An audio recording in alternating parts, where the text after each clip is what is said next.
ఒకానొక సమయంలో శివుడు పార్వతీదేవి ఇద్దరూ ఆకాశ మార్గాన వెళ్తుండగా కొంచెం దూరం పోయిన తర్వాత శివునికి బొమ్మనందున చెమట పుట్టింది. ఆ చెమట శివుడు ఆ చెమటను తీసి చేతి లోపల పట్టుకుంటే అమ్మవారు పార్వతమ్మ కండ్ల చూసింది.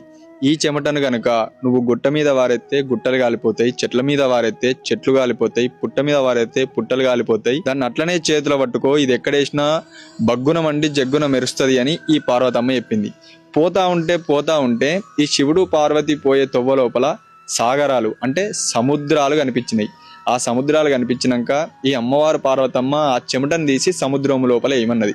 సముద్రం లోపల ఎందుకు అనంటే ఈ చెమట నీటి లోపల నీరుగా కలిసిపోతుంది అని ఈ చెమటను తీసి సముద్రం లోపల వెయ్యమని పార్వతమ్మ చెప్పింది.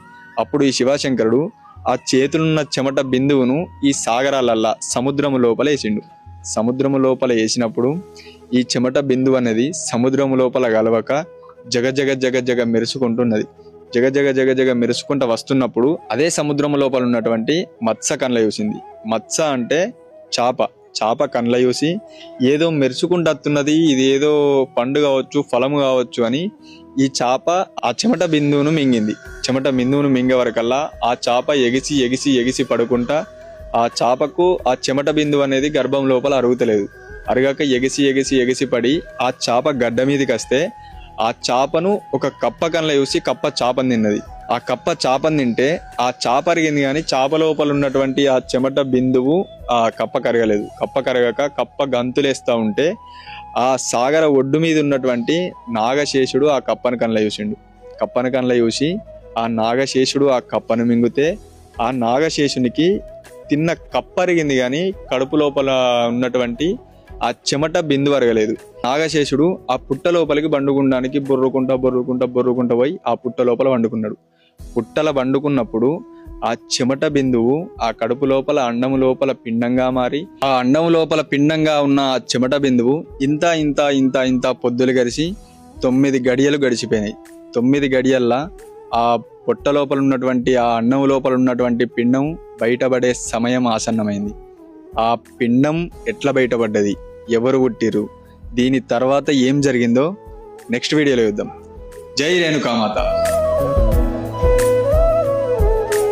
గవ్వల పెట్టె లోపల దునిగిన రేణుకామాత రేణుకా ఎల్లమ్మ తల్లి జగ జగ జగ జగ జగ మెరుచుకుంటుంది.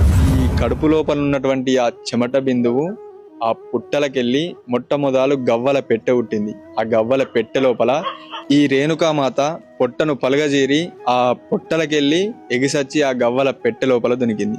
గవ్వల పెట్టె లోపల దునిగిన రేణుకామాత రేణుకా ఎల్లమ్మ తల్లి జగ జగ జగ జగ జగ మెరుచుకుంటున్నది. జగ జగ జగ జగ మెరుచుకుంటున్నప్పుడు ఈ ఆకాశ మార్గాన పోయినటువంటి శివుడు పార్వతి కేదారి గౌరమ్మ నోములు నోముకొని మళ్ళీ కైలాసానికి వెళుతున్నప్పుడు అడవి లోపల ఈ బాల ఉట్టినటువంటి ఆ పుట్టకాడ ఈ రేణుకామాత క్యావ్ క్యావమని ఏడ్చుకుంటున్నప్పుడు ఈ పార్వతమ్మ ఆ కీకలన్నీ శివనందు పెడుతుంది. శివనందు పెట్టి ఆ పుట్ట దగ్గరికి పోయి ఈ పార్వతమ్మకు పిల్లలు లేని పీర్తికి నాకు పిల్లలు కావాలని శంకరుణ్ణి అడుగుతా ఉంటే ఈ బాలను చూడంగానే ఈ బాలను